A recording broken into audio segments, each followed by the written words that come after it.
Il existe aujourd'hui un mouvement populaire qui affirme d'une part que Jésus est très important dans notre vie, mais qui considère d'autre part que la doctrine et l'Église ne sont pas indispensables.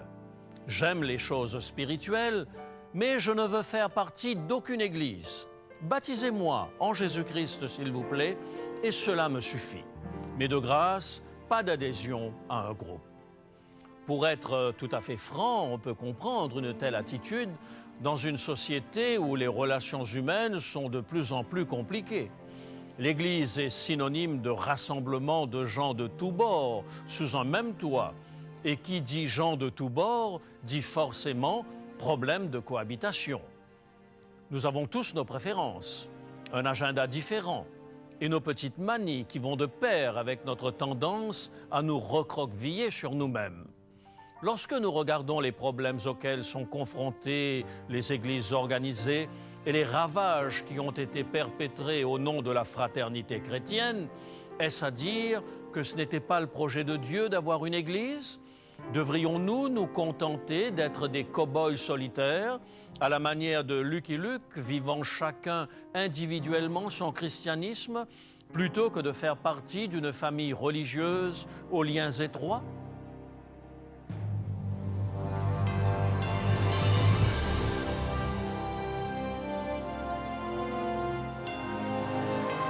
Elle a résisté à l'épreuve du temps. La Bible, le livre de la révélation, est toujours d'actualité dans le monde complexe d'aujourd'hui. Voici, il est écrit. C'est un message de foi et d'espérance que vous présente maintenant José Élysée.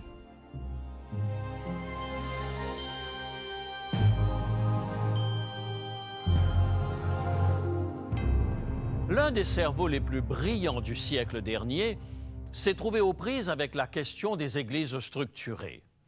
Selon certains de ses biographes, Albert Einstein aurait considéré l'Église comme étant quelque peu insipide. Ne soyez pas surpris qu'Einstein se soit intéressé à la religion. C'est un fait établi.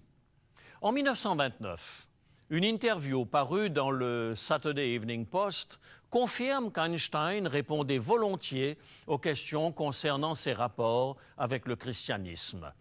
À la question « Jusqu'à quel point avez-vous été influencé par le christianisme ?», Einstein a répondu « Enfant, on m'a appris à découvrir aussi bien la Bible que le Talmud. Je suis juif, mais je dois avouer que j'ai toujours été subjugué par la figure lumineuse du Nazaréen. » En d'autres mots, non seulement Einstein s'est interrogé sur Dieu, mais de plus, il a étudié la vie de Jésus-Christ. Avez-vous lu le livre d'Émile Ludwig sur la personne de Jésus, lui demande le journaliste. Pour comprendre la question, il faut savoir que le célèbre biographe Émile Ludwig avait écrit en 1928 un livre au sujet de Jésus intitulé « Le Fils de l'homme ». Ce livre avait eu un succès extraordinaire en librairie. Einstein a répondu « Le livre d'Émile Ludwig au sujet de Jésus est creux. Jésus est trop colossal pour être livré à la plume d'un gratte-papier, aussi ingénieux soit-il. Aucun homme ne peut disposer du christianisme grâce à un bon mot. » Vous connaissez l'existence historique de Jésus. Et Einstein de répondre « Sans aucun doute, nul ne peut lire les évangiles sans ressentir la présence vivante de Jésus. Sa personnalité transpire à chaque ligne. Aucun mythe n'exprime autant de vie. » Pendant les décennies écoulées, on s'est souvent demandé ce que signifiait pour Einstein le fait de croire en Dieu. Mais une chose est claire, il croyait en quelque chose et sa certitude était forte. Lorsqu'il contemplait le cosmos, il était absolument frappé d'émerveillement. Plus vous pénétrez les secrets de la nature, plus vous concevez du respect pour Dieu, disait-il. Compte tenu de son intérêt pour la personne de Jésus-Christ et de son profond respect pour Dieu, vous vous seriez attendu à ce qu'Einstein soit devenu un chrétien professant. Détrompez-vous. L'un des physiciens qui avait assisté au dernier séminaire d'Albert Einstein sur la théorie quantique, Charles Misner, a écrit à propos de la réticence d'Einstein par rapport à l'Église les lignes suivantes. La conception de l'univers est vraiment grandiose et ne devrait pas être prise pour acquis. En fait, je crois que c'est la raison pour laquelle Einstein avait si peu d'attrait pour toute religion structurée, bien que j'ai été frappé par son côté extrêmement religieux.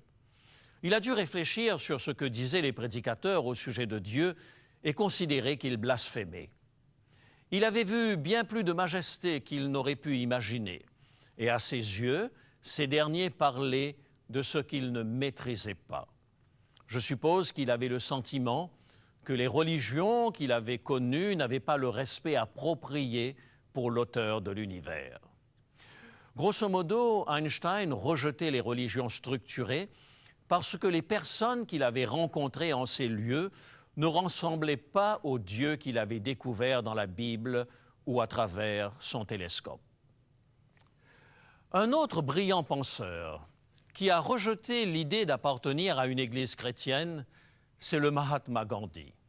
Il aimait, semble-t-il, l'histoire de Jésus et citait souvent le sermon sur la montagne. Le missionnaire Stanley Jones demanda un jour à Gandhi pourquoi il ne s'était pas converti au christianisme. Gandhi lui répondit « Je ne rejette pas votre Christ, j'aime votre Christ. Le problème, c'est que trop de chrétiens sont si différents de votre Christ. » Le fond de l'histoire, c'est que Gandhi avait été blessé par le comportement des chrétiens.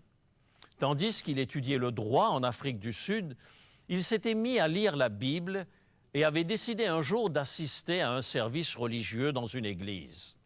Mais il fut mis à la porte à cause des lois sur l'apartheid. À partir de ce moment, Gandhi décida qu'il adopterait certains enseignements de Jésus, mais qu'il n'aurait rien à faire avec l'Église chrétienne. Le plus triste, c'est que des millions de personnes partagent le même sentiment. Elles aiment les paroles de Jésus et elles ont le désir de le suivre, mais lorsqu'elles observent le comportement des chrétiens, il leur arrive de ne pouvoir concilier ce qu'ils voient avec ce que dit la Bible. À notre grande honte, nous devons, en tant que chrétiens, assumer une part de responsabilité dans la manière dont certaines personnes jugent l'Église. Bien souvent, qu'il s'agisse d'un choix de ne pas prendre un engagement jugé trop contraignant ou du désir de vivre son christianisme en solitaire, beaucoup se persuadent qu'ils peuvent être de bons chrétiens tout seuls dans leur coin. Brigitte venait de vivre une expérience de foi extraordinaire avec Dieu. Nouvellement baptisée, elle faisait partie de la petite communauté chrétienne locale. Interpellée par sa joie de vivre et par son enthousiasme, un ami exprima le désir d'être baptisé à son tour. Brigitte estimait que son pasteur n'accédait pas assez vite au désir de son ami. Elle voulut en avoir le cœur net. « Pourquoi voulez-vous imposer à Joseph un ensemble de doctrines ?» demanda-t-elle à son pasteur. « Il veut tout juste être baptisé en Jésus-Christ. » C'est une des questions auxquelles tous les responsables d'Église sont confrontés un jour ou l'autre. Est-il réaliste de croire qu'une personne peut suivre Jésus sans pour autant adhérer à sa doctrine? Même si l'idée est populaire, ce n'est pas tout à fait ce que dit la Bible. L'Évangile de Marc, relatant la guérison d'un démoniaque dans la synagogue, ajoute que tous étaient frappés de la doctrine de Jésus. Soulignons que le mot « doctrine » ici n'a rien de péjoratif. Il signifie simplement « enseignement ». Aimer Jésus et ne pas supporter son enseignement paraît pour le moins paradoxal. Si vous aimez Jésus et souhaitez le suivre, cela implique automatiquement que vous acceptez ses enseignements, sa doctrine.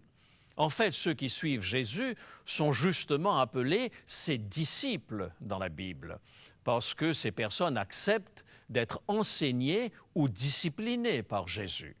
Ainsi, lorsqu'une personne est baptisée en Christ, elle témoigne publiquement qu'elle croit aux valeurs qu'enseigne Jésus. Lisons dans le livre des Actes comment procédaient les apôtres. Pierre prêche le jour de la Pentecôte et 3000 personnes acceptent d'adhérer à la nouvelle religion. Émus, elle demande aux apôtres la marche à suivre pour devenir chrétien. Voici la réponse des apôtres dans Actes chapitre 2, versets 37 et 38. Actes 2, versets 37 et 38. Après avoir entendu ce discours, ils eurent le cœur vivement touché, et ils dirent à Pierre et aux autres apôtres, « Hommes, frères, que ferons-nous » Pierre leur dit, « Repentez-vous et que chacun de vous soit baptisé au nom de Jésus-Christ pour le pardon de vos péchés, et vous recevrez le don du Saint-Esprit. » Selon la Bible, on ne peut y échapper. Lorsque nous acceptons Jésus et que nous nous repentons de nos péchés, l'étape suivante consiste à affirmer publiquement notre allégeance à Jésus par le geste du baptême. Qu'est-il advenu ensuite de ces 3000 personnes qui ont été baptisées à la prédication de Pierre? Actes, chapitre 2, versets 46 et 47. Ils étaient chaque jour tous ensemble assidus au temple. Ils rompaient le pain dans les maisons et prenaient leur nourriture avec joie et simplicité de cœur, louant Dieu et trouvant grâce auprès de tout le peuple. Et le Seigneur ajoutait chaque jour à l'Église ceux qui étaient sauvés. L'ordre naturel des choses dans l'Église primitive est présenté clairement dans ce texte. En premier lieu, les gens se repentent de leurs péchés et acceptent la seigneurie de Jésus-Christ, puis ces personnes sont baptisées en témoignage public de leur décision et elles sont ajoutées à l'Église. Il est clair à partir de cette expression que l'Église du Nouveau Testament était structurée. Ceux qui étaient baptisés devenaient membres de l'Église et participaient activement à la vie du groupe. Certaines personnes estiment qu'il s'agit d'une Église spirituelle qui n'impliquait pas une organisation humaine.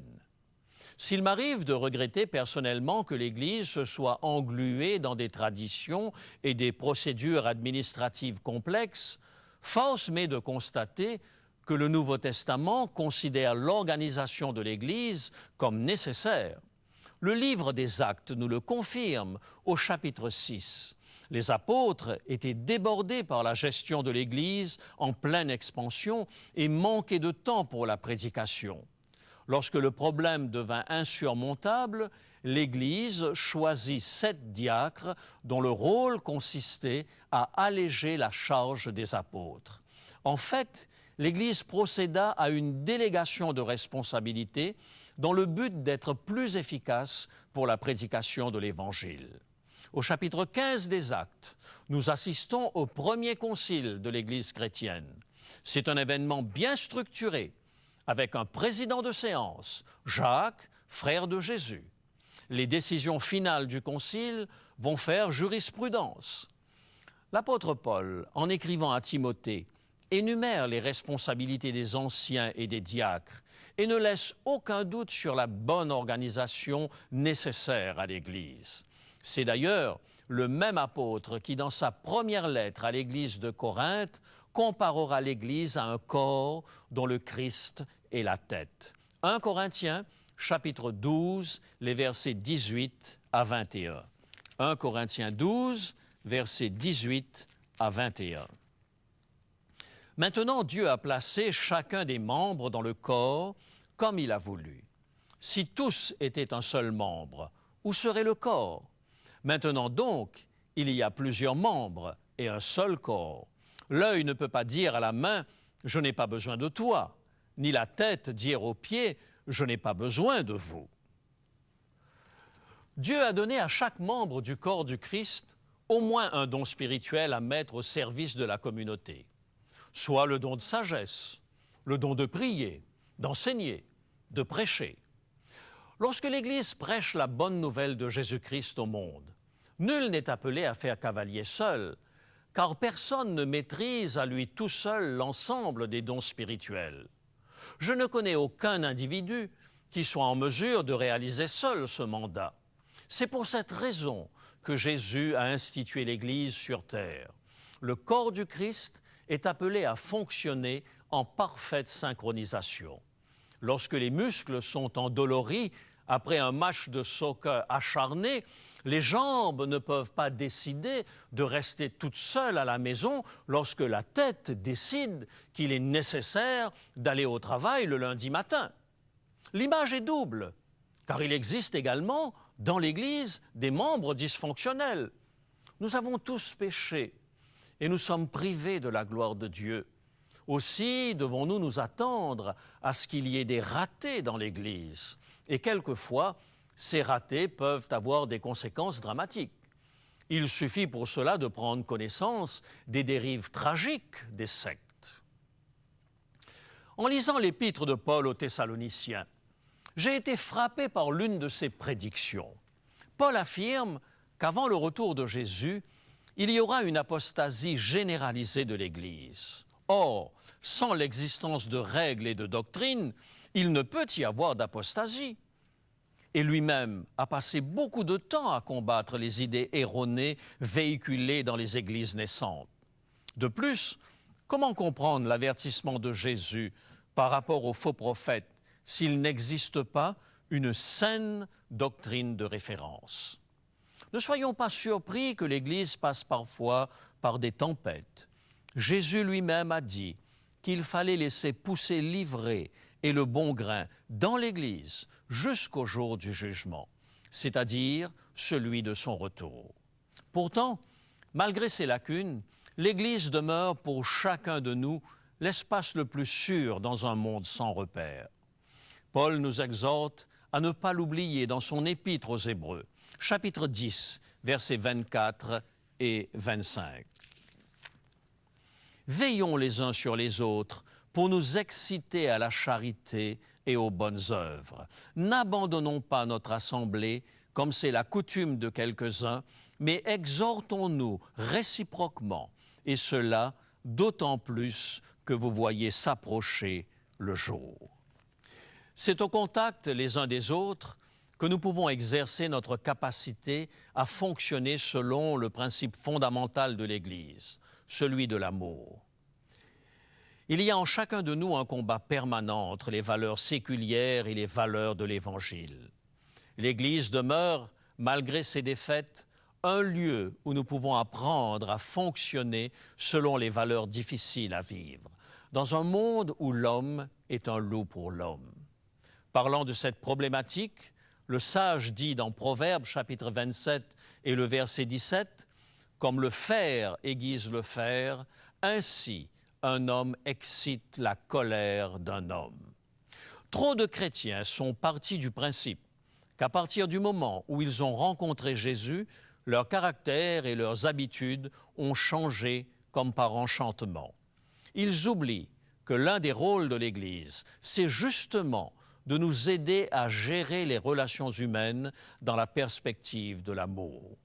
Il est aussi du rôle de l'Église de soutenir par la prière et par l'exhortation celui qui est découragé. C'est Jésus lui-même qui l'affirme. Matthieu, chapitre 18 et le verset 20. Matthieu, chapitre 18 et le verset 20. « Car là où 2 ou 3 sont assemblés en mon nom, je suis au milieu d'eux. » L'ennemi de nos âmes fonctionne à la manière de la meute d'hyènes qui, par manœuvres habiles, arrive à isoler le zèbre de son troupeau. La meute peut alors s'acharner sur sa victime jusqu'à épuisement. Heureux alors le zèbre qui a trouvé refuge au milieu du troupeau. Vivre notre relation avec Dieu en solitaire est le meilleur moyen d'aider le diable à atteindre ses objectifs. Car c'est bien lorsque nous sommes le plus confiants en nous-mêmes que nous sommes le plus fragiles. Pierre a appris la leçon, lui qui fanfaronnait à l'annonce de la crucifixion prochaine de Jésus.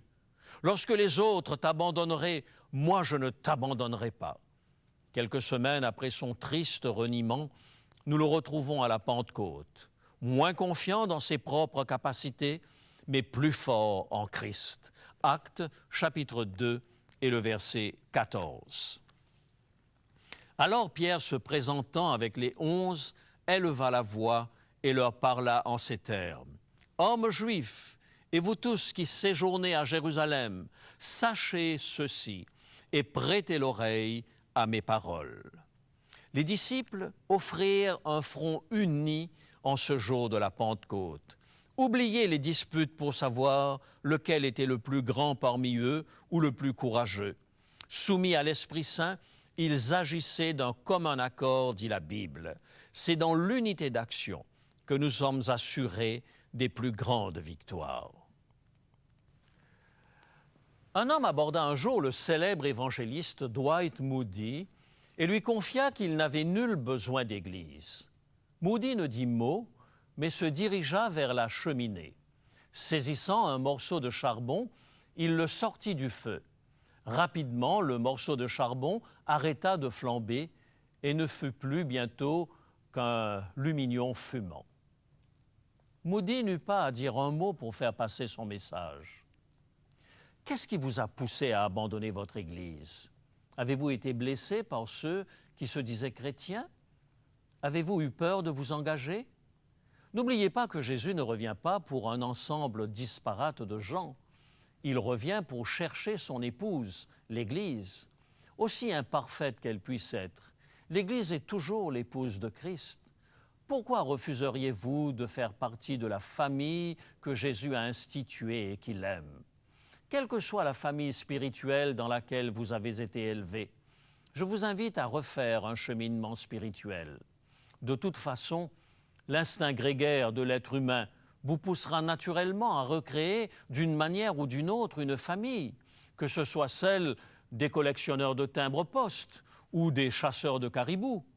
Le danger, c'est que le besoin d'une famille peut parfois déboucher sur des associations moins honorables. Rencontrer d'autres personnes partageant les mêmes valeurs et le même idéal chrétien fondé sur le principe unique de l'amour mutuel est certainement un excellent moyen de s'encourager et de se soutenir les uns les autres.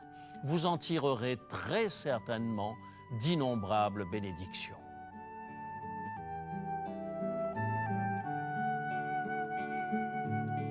Comme un enfant qui sert son père avec amour, avec bonheur, je veux t'aimer, je veux te plaire, te servir, ô Dieu, mon sauveur. Je veux t'aimer, je veux te plaire, te servir, ô Dieu, mon sauveur.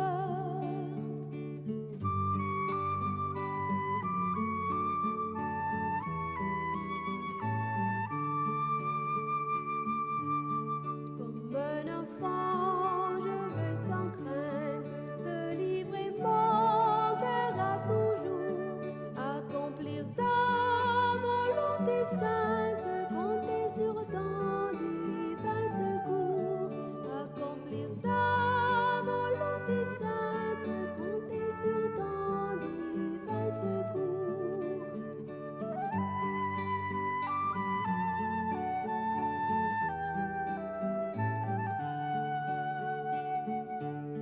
Oh, viens par ta puissante grâce affermir en moi ce désir. Fais-moi marcher devant ta face, humble et joyeux de t'obéir. Fais-moi marcher devant ta face, humble et joyeux de t'obéir.